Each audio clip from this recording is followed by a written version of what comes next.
예, 안녕하세요. 방금 소개받은 명지대학교 심준용입니다. 우선 이렇게 귀한 분들을 모시고 발표할 수 있는 기회를 얻게 돼서 정말 감사하다라는 말씀을 드리고요. 일단 오늘 제가 발표할 주제는 국가별 XBRL 공시 현황 및 시사점이라는 제목을 마련해 봤고요. 지금 정우준 홍익대학교 박사님과 같이 연구했던 주제가 있고요. 그리고 올해 7월 달에 일본에서 XBRL 아시아 라운드 테이블이 있었습니다. 그리고 10월 달에는 인터내셔널 컨퍼런스가 있었는데 그 두 회의에서 나왔던 국가별 현황들을 자료를 받아서 좀 요약을 해서 보여드린다는 점에서 먼저 참조에 대한 부분을 말씀을 드리도록 하겠습니다. 일단 간단하게 제가 발표할 내용을 요약을 해드린다면 현재 글로벌 XBRL 도입 현황은 우선 60개 이상의 국가가 XBRL을 도입을 하고 있는 걸로 파악이 되고 있고요. 관련해서 아까 공시국장님께서 말씀해 주신 것처럼 굉장히 많은 소프트웨어들이 생겨나고 있습니다. 워낙 기술적으로 어려운 부분이 있다 보니까 다양한 상용 소프트웨어가 존재를 하고 있고요. 현재는 한 200개 이상 소프트웨어가 존재하는 것으로 알려져 있습니다. 그리고 주요 도입 국가는 역시 미국과 EU로 되어 있는데 이 EU는 일단 XBRL 자체가 1990년대에 미국 공인회계사회에서 만들어졌기 때문이고요. 그리고 현재 전 세계적으로 IFRS를 도입한 국가가 워낙 많기 때문에 EU 국가들이 XBRL을 선진적으로 도입하고 있는 것으로 나타나고 있습니다. 그리고 XBRL 본부에서는 아시아에서는 역시 한국이 선도적인 움직임을 보이고 있는 것으로 평가를 하고 있습니다. 그래서 우리나라에서는 XBRL 도입을 통해서 한국 시장에 대한 코리아 디스카운트를 좀 해결할 수 있을 것으로 기대하고 있고 이를 통해서 XBRL 도입을 강하게 추진하고 있는 상황입니다. 본 연구를 통해서 이제 시사점을 좀 뽑아낸다면요. 우선은 아까 공시국장님께서 말씀하신 것처럼 굉장히 많은 협조가 필요한 상황입니다. 감독기관을 비롯한 유관기관 그리고 학계, 회계법인, 정보 이용자, 정보 생산자 간에 계속된 의견 교환이 필요해서 이를 통해서 개선해 나가는 절차가 필요할 것으로 생각이 됩니다. 그리고 중요한 내용 중에 하나가 현재 개정 과목 체계를 갖추고 있는 표준 텍사노미를 계속해서 지속적으로 개발을 해야 될 것이고요. 그리고 이 표준 텍사노미가 점점 사회가 다양화되고 거래 구조가 바뀌어 나가는 상황 속에서 변화가 필요할 텐데 이에 대해서 지속적인 유지 보수가 필요할 것으로 생각이 됩니다. 그리고 선행연구에서도 나타나고 있듯이 이제 실제 기업들이 표준 텍사노미를 이용을 해서 재무제표를 만들 때 어떤 확장 계정을 사용하고 있는 것으로 나타나고 있습니다. 그런데 이런 확장 계정을 너무나 많이 허용을 하게 되면은 실제로 우리가 XBRL을 도입한 목표인 재무 정보의 투명성, 비교 가능성에 대한 부분이 저하될 요인이 있습니다. 그렇기 때문에 이 무분별할 확장 계정을 어떻게 방지할 수 있을 것인지 이런 논의가 필요할 것으로 생각이 되고요. 그 다음에 앞으로도 이제 공시를 하다 보면 오류가 계속 나타날 수가 있습니다. 새로운 프로그램이 도입된 거기 때문에 오류가 나타날 수 있는데 과연 이 오류 방지 시스템을 우리가 공적 영역으로 들어올 것인지 아니면 사적 영역에 맡겨놓을 것인지가 또 관건이 될 것 같습니다. 현재 아까 공시국장님께서 말씀해 주신 것처럼 미국과 EU에서는 사적 영역에 상당 부분을 이양을 하고 있고 그렇기 때문에 기업들이 굉장히 많은 컨설팅 비용을 지출하고 있는 상황입니다. 근데 이렇게 되면 우리나라에서는 상당히 기업들의 공시 부담이 커질 것이기 때문에 공시국장님께서 말씀해 주신 것처럼 이를 공적 영역으로 흡수하는 방안도 한번 생각해 볼 필요가 있을 것으로 생각이 됩니다. 이제 XBRL 데이터에 대해서 이제 정보 이용자 관점에서는 앞으로 이제 굉장히 많은 데이터들이 들어오게 될 겁니다. 그런데 이 데이터를 과연 우리가 어떻게 사용을 할 것인지 그리고 활용을 어떻게 해야 될 것인지 이런 방안에 대한 사례가 아직은 좀 부족한 상황입니다. 그래서 이런 사례들이 조금 더 보강이 되고 가이드라인이나 연구 보고서 등이 개발이 된다면 실제 정보 이용자 입장에서도 XBRL 데이터의 효용성을 더욱더 느낄 수 있을 것으로 생각이 됩니다.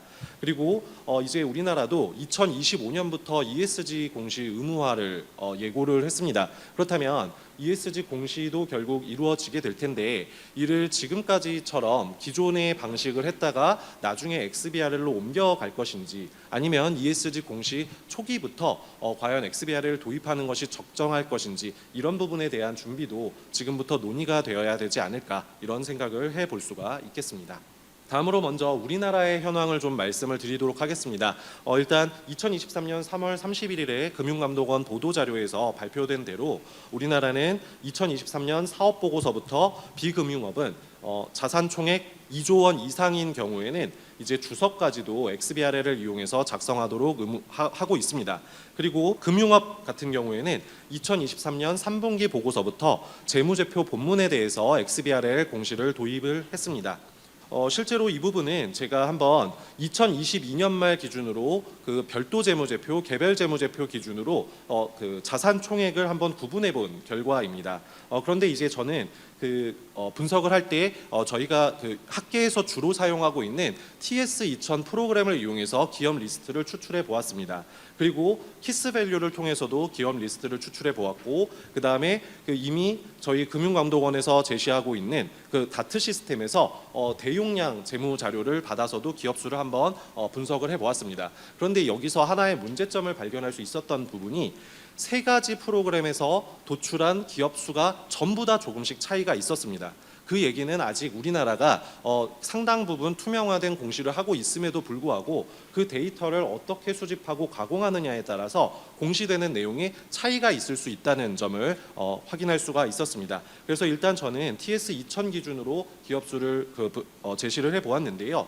2022년 말 개별 자산 총액 기준으로 2조 원 이상인 기업들은 155개 수준으로 나타났습니다. 그렇다면 당장 이 회사들이 지금 벌써 12월이기 때문에 내년 1월부터 3월 사이에 XBRL을 통해서 재무제표 전체를 의무 공시하는 그런 기업이 될 것으로 생각이 됩니다. 그리고 그 11월 14일 기준으로 이제 2023년 3분기 보고서가 공시가 됐습니다. 그래서 제가 일단 금융지주 리스트를 쭉 한번 뽑아서 봤는데요. 기존의 다트 우리 전자공시 시스템에서 나타나던 것과는 조금 차이가 있게 이제 분기 보고서가 있으면서 그 바로 옆에 XBRL 뷰어라는 그 클릭할 수 있는 배너가 하나 생겼습니다. 그래서 이 배너를 통해서 우리는 XBRL로 작성된 재무제표를 확인할 수가 있었고요. 그 다음에 분기 보고서를 그 내용을 클릭하게 되면 기존과 같은 형태로 분기 보고서를 확인할 수 있는 그런 시스템이 이미 구축되어 있었습니다. 그리고 실제로 이 부분은 제가 어떤 특정 회사를 옹호하는 게 아니라 그냥 제일 위에 있었기 때문에 KB 금융지주를 한번 XBRL 뷰어에서 클릭했더니 나타나는 화면이었습니다. 그랬을 때 아까 이제 공시국장님께서 보여주신 영문 화면과 비슷한 형태로 국문 화면이 되어 있었고요. 그리고 재무상태표에 보시면 제가 여기서 현금 및 예치금에 대한 내용을 한번 살펴본 것입니다. 그랬을 때 우리가 태깅을 했기 때문에 이 정보가 어떻게 태깅되어 있는지 그 정보가 팩트 디테일이라는 화면으로 나타나고 있습니다. 그랬을 때 이 부분이 우리가 일반적으로 정보 이용자 관점에서는 익숙하지 않은 화면이지만 데이터 어널리스트 입장에서는 이 팩트 디테일을 추출하게 된다면 모든 정보를 한 번에 추출해서 빅데이터 개념으로 분석을 할 수 있는 그런 유용한 자료라는 것을 알 수가 있었습니다. 우리나라에서 이제 XBRL과 관련된 선행 연구를 좀 조사를 해 보았습니다. 물론 우리나라에서 이제 XBRL 공시를 도입하기로 한 2007년 이후부터 계속해서 많은 연구들이 진행되어 왔지만 가장 최근에 있었던 연구를 한 4편 정도 살펴봤는데요. 우선 2022년도에 표준 태그를 사용하는 사용 비율이 높은 XBRL 재무제표가 실제 주가와의 관련성이 높다라는 연구가 하나 있었습니다. 그리고 대부분의 연구는 표준 텍사노미에서 벗어난 확장 계정이 얼마나 사용되고 있는지를 분석한 연구들이 있었습니다. 2022년도 논문에서는 재무상태표와 손익계산서에 비해서 현금 흐름표에서 굉장히 높은 비중으로 확장 계정이 사용되고 있다는 결론이 나왔습니다. 그래서 그 퍼센트를 본다면 표준 텍사노미 대비 재무상태표와 손익계산서는 약 15% 정도가 확장 계정으로 사용이 되고 있고 현금 흐름표 같은 경우에는 30% 정도의 확장 계정이 사용되고 있다라는 결론이 나왔습니다.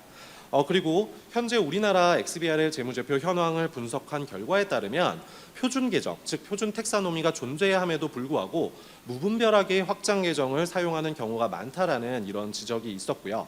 그리고 이 지적과 관련해서는 2021년도 논문에서는 두 가지 견해를 제시했습니다. 무분별한 확장 계정이 꼭 문제일 수도 있지만 지금 현재 표준화된 텍사노미가 과연 정말로 기업의 실질을 반영하고 있는 계정 과목인지도 우리가 한번 검토해 볼 필요가 있다. 그렇다면 만약에 기업의 실질을 제대로 반영하지 못하는 표준 텍사노미라면 이 부분에 대해서는 계속해서 표준 텍사노미를 개발해 나가야 될 수도 있는 부분이다. 이런 시사점을 제공한 논문도 있었습니다.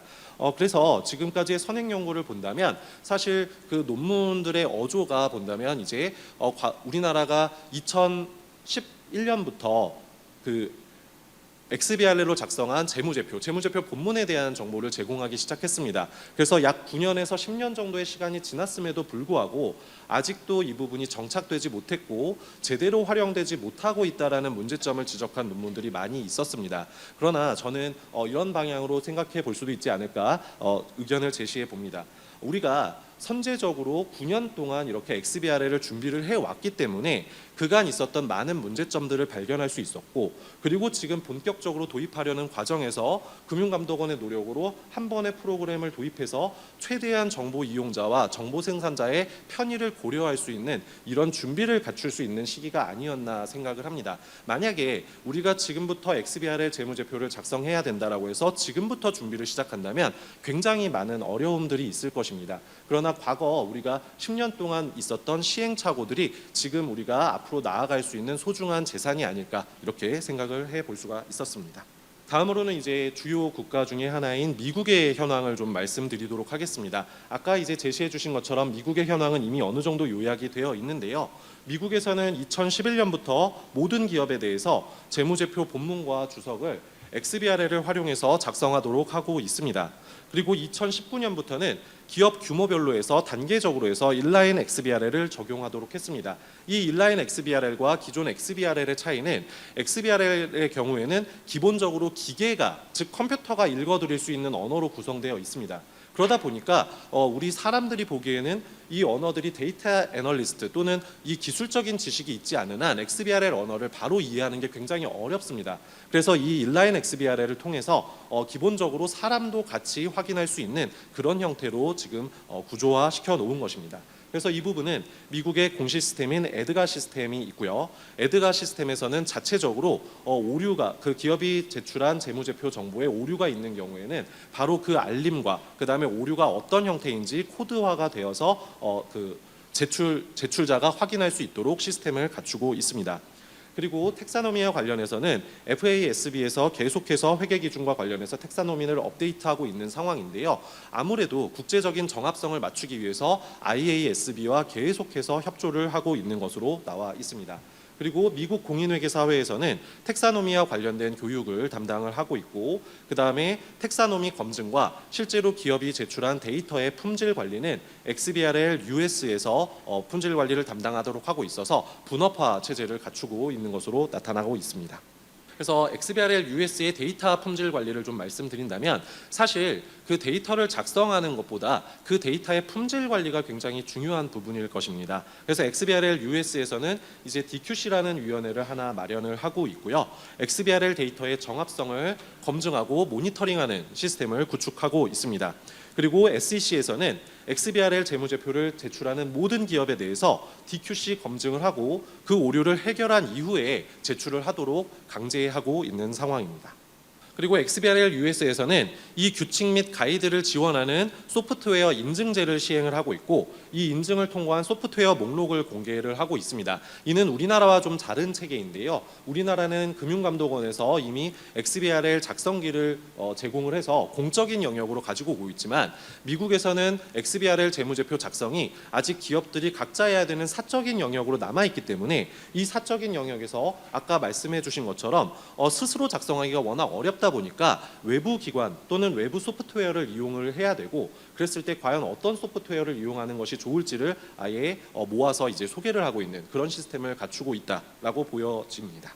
현재 이제 얼마 전 그 10월 달에 있었던 인터널 컨퍼런스에서 나온 내용입니다. 미국에서는 그 현재 기업뿐만 아니라 지방자치단체까지도 XBRL 재무제표를 도입하는 노력을 기울이고 있다고 합니다. 그래서 미국에는 현재 약 9만 개 정도의 지자체가 있는데 이 중 3분의 1이 재무제표에 대해서 감사 보고서를 발행을 하고 있고요. 이와 관련해서 이미 2018년도에 텍사노미가 개발됐고 2019년도에는 감사 보고서를 이 XBRL을 이용해서 작성하도록 하는 법안까지도 통과됐습니다. 그런데 지자체들에서는 이 부분에 대해서 비용 부담 문제와 데이터 정합성 등의 문제가 있다는 것으로 강력한 반대가 있었다고 하고요. 그래서 현재의 상황은 법안은 있지만 실질적으로는 시행이 되고 있지 않은 그런 상황이라고는 하는데 최근 들어서 일부 지자체가 시범적으로 도입을 하고 있어서 앞으로는 결국 지자체까지도 XBRL을 도입하는 그런 방향으로 갈 것이라는 얘기가 있었습니다. 다음으로는 미국 XBR에 대한 선행 연구입니다. 아무래도 XBRL이 미국에서 만들어진 것인 만큼 굉장히 많은 선행 연구가 있었는데요. 그 중에서도 가장 대표적인 연구들을 좀 요약을 해본다면 우선 XBRL 정보의 가치입니다. 회계 처리가 복잡할수록 그리고 복잡하고 그리고 어려울수록 XBRL 재무제표의 유용성이 증가하고 그 다음에 표준 계정 과목 사용이 실제 기업들이 어떤 이익 조정 행위를 낮출 수 있다는 그런 선행 연구들이 있었습니다. 그리고 두 번째로는 우리나라 선행 연구에서도 나타난 것과 마찬가지로 표준 계정 과목을 벗어난 확장 아이템이 많아질수록 재무 보고의 품질이 낮아지기 때문에 이에 대해서 방지하는 어떤 체계가 필요하다라는 논문들이 있었습니다. 그리고 마지막으로 XBRL 재무제표가 공시된 이후에 실제로 투자자들이 정보 처리하는 비용이 낮아지면서 정보 비대칭이 감소하고 결과적으로 정보 이용자들의 효용이 증가했다라는 논문들이 있었습니다. 다음으로는 EU에 대해서 말씀을 드리도록 하겠습니다. EU에서는 원래는 2020년부터 모든 상장 기업이 연결재무제표 본문을 XBRL을 활용해서 작성하게끔 했는데 이 부분에 좀 도입이 어렵다 보니까 2021년부터로 1년이 연기된 상황입니다. 근데 그 상황에서 2020년부터 이제 조기 도입하는 기업들도 있었고요. 2022년부터는 주석에 대해서도 XBRL 적용을 강제하고 있는 상황입니다. 그런데 그 EU의 체계에서는 그 표준 텍사노미를 벗어난 확장 계정을 사용할 경우에는 과연 이 확장 계정이 어떤 부분인지를 좀 확인할 수 있도록 하기 위해서 유사한 표준 텍사노미를 찾아서 연결 짓는 그런 앵커링 시스템을 도입을 해서 확장 계정을 사용하더라도 과연 이게 어떤 실질을 나타내고 있는 것인지 투자자들이 확인할 수 있는 그 보안 시스템을 도입하고 있었습니다. 그리고 IASB에서 회계 기준 제정 및 개정에 따른 텍사노미 업데이트를 하고 있고 이 부분을 이제 미국의 FASB와 협조를 하고 있는 상황입니다. 그리고 에즈마에서는 EU 전체 기업들이 사용할 수 있도록 IFRS 텍사노미뿐만이 아니라 이 계정을 일부 활용한 ESEF 텍사노미를 개발을 하고 있습니다. 이는 우리나라에서 표준 텍사노미를 들고 와서 우리나라 체계에 맞는 다트 텍사노미를 추가해서 우리나라의 표준 분류 체계를 제정하고 있는 것과 비슷한 형태라고 볼 수가 있겠습니다. EU에서 바라보는 XBRL의 효용입니다. 비어바움 2021년 논문에 나타났던 XBRL 재무정보 공시의 이점입니다. 우선 첫 번째로 자본시장의 정보 비대칭이 완화가 된다는 것을 들고 있고요. 자본시장 참여자들이 정보 생산자든 정보 이용자든 자유롭고 활발하게 재무 정보를 분석할 수 있다는 이점을 들고 있습니다. 그리고 정보 사용자에게 굉장히 다양한 형식이 아니라 표준화된 재무 정보를 제공하기 때문에 이를 통해서 정보 비대칭을 낮출 수 있다라고 하고 있고요. 그 결과로 궁극적으로는 정보 생산자 입장에서도 정보 생산 비용이 감소하게 될 것이라는 이점을 제시를 하고 있습니다. 다음으로는 일본의 현황을 좀 말씀드리도록 하겠습니다. 일본의 현황은 7월 25일에 있었던 아시아 XBRL 라운드 테이블에서도 볼 수가 있었고요. 그 다음에 10월 16일에 인터내셔널 컨퍼런스에서도 그 자료가 있었습니다. 일본에서는 이제 우리나라 전자공시 시스템과 비슷한 에디넷 시스템을 사용을 하고 있고요. 약 4,000개의 상장 기업의 재무 정보가 공시되고 있습니다. 그런데 이 에디넷에서는 2008년부터 XBRL을 도입을 했고요. 2013년부터는 연차 보고서상 비재무 정보까지도 XBRL을 적용해서 제공하고 있다고 합니다. 그래서 지금 현재로는 연차 보고서와 분반기 보고서를 포함해서 총 65정의 문서를 XBRL을 적용해서 공시하고 있다고 합니다. 2013년부터는 재무상태표와 포괄손익계산서에 대해서 수치화된 주석에 대해서는 XBRL을 적용을 하고 있고요. 그 다음에 비재무정보로서 그룹 경영실적 정보와 주요 주주 현황에 대해서 XBRL을 도입을 했습니다.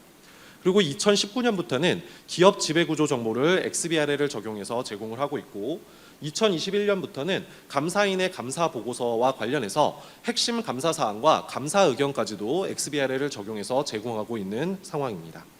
그래서 XBRL을 적용한 ESG 공시 준비와 관련해서 이미 일본에서는 기업 지배 구조에 대해서 XBRL을 도입을 했기 때문에 향후 ESG 공시에 대한 준비도 진행을 하고 있는 그런 상황입니다. 다음으로 최근에 있었던 핵심 감사 사항 부분인데 이 핵심 감사 사항은 굉장히 문장으로 구성되어 있다 보니까 수치화된 정보가 적습니다. 그래서 일본에서는 블록 태깅 방식을 적용을 해서 최대한의 표준화를 하려는 그런 XBRL을 도입하는 그런 상황으로 볼 수가 있겠습니다. 다음으로 이제 기타 국가들을 살펴볼 텐데요. 우선 라틴 아메리카 쪽의 주요국입니다. XBRL 도입 현황은 일단 주요국 칠레, 페루, 브라질, 우루과이, 콜롬비아 이렇게 5개 국가가 XBRL을 적극적으로 도입한 것으로 나타나고 있습니다.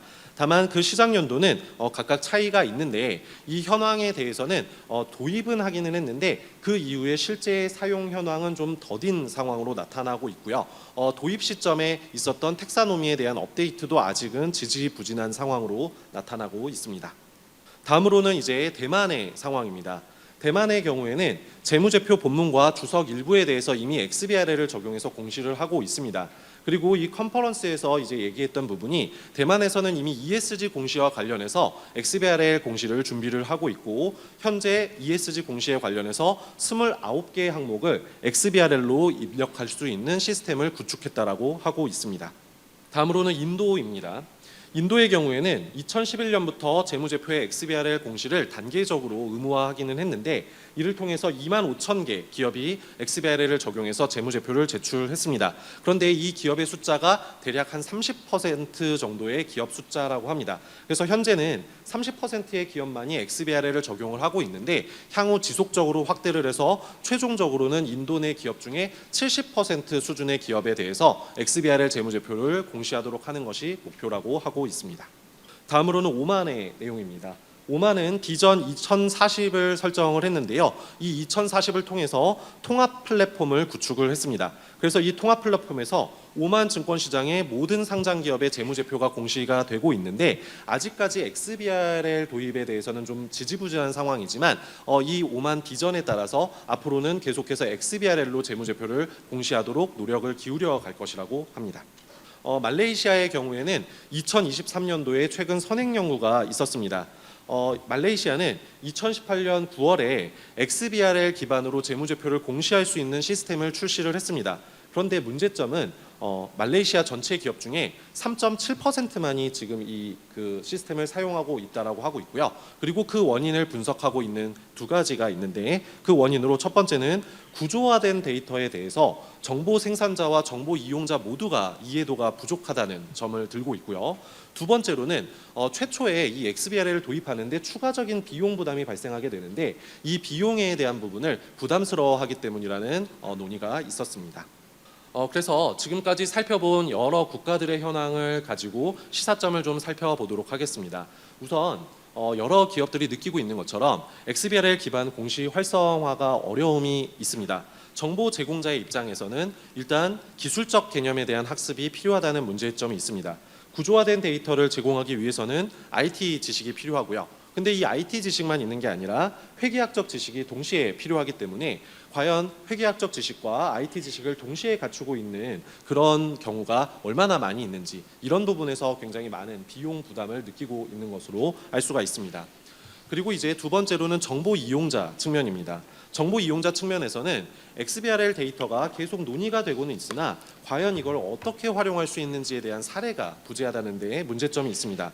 우선 융합적 지식이 필요하기 때문에 현재까지는 XBRL 데이터를 활용한 사례들이 많지 않은 그런 실정입니다. 그리고 현재까지의 정보 이용자들은 주로 엑셀 등의 프로그램을 이용한 스프레드시트 기반의 정보를 습득하는 데에 익숙해져 있습니다. 그런데 이 XBRL 언어를 통해서 대용량의 데이터를 한 번에 확보할 수 있다고는 하지만 스프레드시트와는 다른 형태가 되어 있기 때문에 이 XBRL 데이터를 스프레드시트, 우리가 익숙해져 있는 형태로 바꿔주는 그런 과정이 필요하기 때문에 정보 이용자 측면에서도 어려움을 겪고 있는 것으로 나타납니다.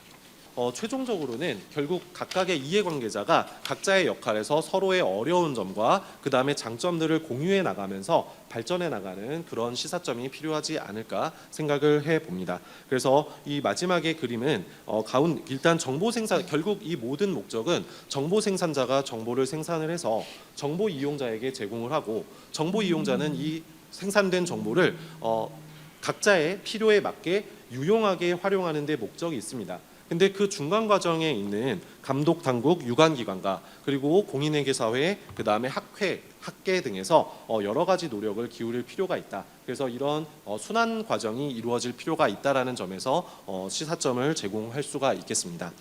이 정도로 오늘 제 발표를 마치도록 하겠습니다. 경청해 주셔서 감사합니다.